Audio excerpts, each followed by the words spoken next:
Very good morning, dear students. Today we are going to start the last chapter of geography, which is human resources. So, children, the people of any country, any nation are the biggest resource for that country. Fine.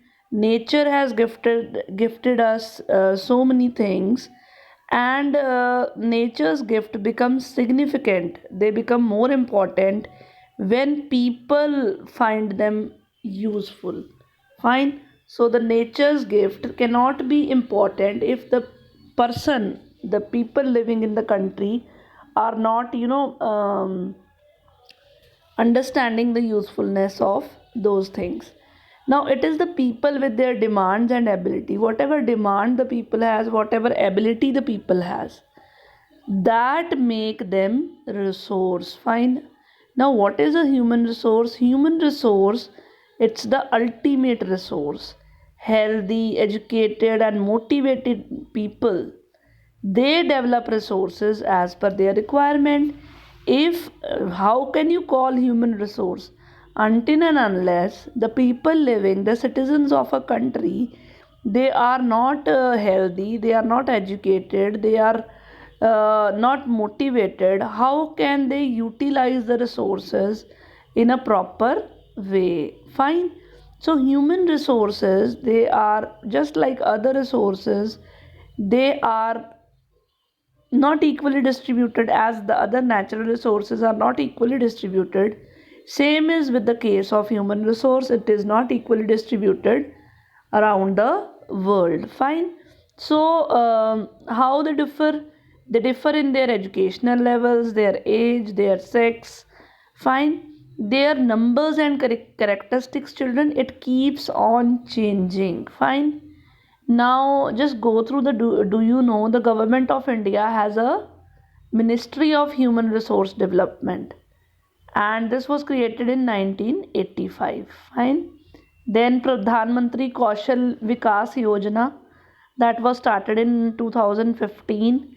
What all were the aims? Just go through it, children. Now come to the next page, that is the distribution of population. So, as we have discussed, the population is distributed unevenly. Fine. The way in which people spread across the earth's surface, that is the pattern of population distribution. You can see. Fine. Now, more than the 90% of the world population is living in the 30% of land area only. Means those areas are so much populated. Fine.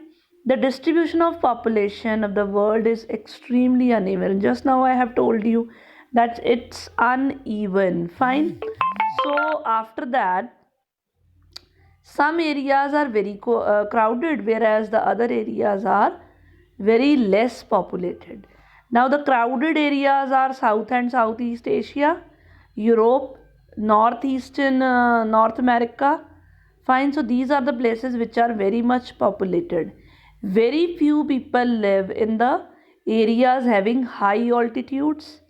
Means they are cold, or the tropical deserts, or the mountain areas, or the equatorial forest. So there very less people are living. Fine. Now after that, children, many more people live in north of the equator. In the north, people are living more as compared to the south of equator. Almost 3/4 of the world population is living in the continents of Asia and Africa. Just see, 60% of the world's people, they are living in just 10 countries, children. All of them have more than 100 million people. So you can just see figure 6.2. See the world's most populous countries. 10 countries. Fine. So China is on the first, then India, then USA, Indonesia, Brazil, Pakistan, Bangladesh, Nigeria, Russia, then Japan. Just see. Fine. So this is the population distribution. Now next comes, children, density of population. Fine. So what is density of population? It is the number of people living in a unit area of the earth's surface. Fine, that is per square kilometer. So if you talk about the average density of the whole world, that is 51 persons per square kilometer. Fine, and South Central Asia, it has the highest density of population. After that comes East, and then comes Southeast Asia. And just check out, in do you know India's average density of population is 382 persons per square kilometer, whereas for the world it is 51 persons per square kilometer. Fine, children. So just see the difference, children. Fine. Now comes the factors that affect the distribution of population. So there are geographical factors also, and children, there are social, cultural, and economic factors also. So in the geographical factors, first of all comes the topography, means what type of place people prefer to live in. Like people prefer to live in the plain areas as compared to the mountains or the plateaus, and the reason behind it is that these areas are very suitable for farming, manufacturing, and even other service activities. If you talk about the Ganga plains, they are the most densely populated areas of the world. While if you talk about the mountains like Ains, Alps, Himalayas, there less people are living. Next come the climate. Now people will obviously going to avoid extreme climates. They will not be able to live in very hot or very cold. So means people will not live in Sahara desert also, very less people will live. And even polar regions like Russia, Canada, Antarctica, there also the area will be sparsely populated. Fine. Then comes the soil. The soil should be fertile. Like people will prefer to live in areas where the soil is fertile. Why? Because it is very suitable for agriculture. So if you talk about the fertile plains of Ganga and Brahmaputra, or Huanghe, Changjiang in China, Nile in Egypt, these areas are densely populated. The next comes the water.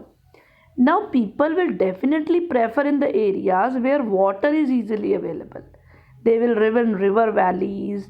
All the river valleys of the world, they are densely populated. Whereas where less water is there, like scarcity of water is there, where it is desert, so there the population will be very less. Next come the minerals. Fine. So where there are mineral deposits, those areas will also be very much populated. Now diamond mines, South Africa, or the discovery of oil in the Middle East, lot of people are started settling down there just because of the mineral deposits. Then come the social, cultural, and economic factors. Socially, if you will talk about where people will live, where better housing, education, health facilities will be provided. Fine. So there more people will live. Those areas will be densely populated. Fine. Then comes cultural. Now the religious places, or the cultural, the places which have some cultural significance, there also more and more people will live, like Varanasi, Jerusalem, Vatican City. There the population is very high. Then economic. Now the places which has economically means developed, means they have employment opportunities, industries are there, obviously more people will be attracted toward these areas because they will get employment. So the examples are Osaka in Japan, Mumbai in India. These are the places which are densely populated. Fine. Now, what is life expectancy? We will read it related topic. We will read its related topic tomorrow. It's the number of years that an average person can expect to live. I mean, the person is expected to live this much year. That's the life expectancy. Fine. So tomorrow, children, we will just go through the topic population change. Fine. So this was all about today's topic. Thank you and have a nice day.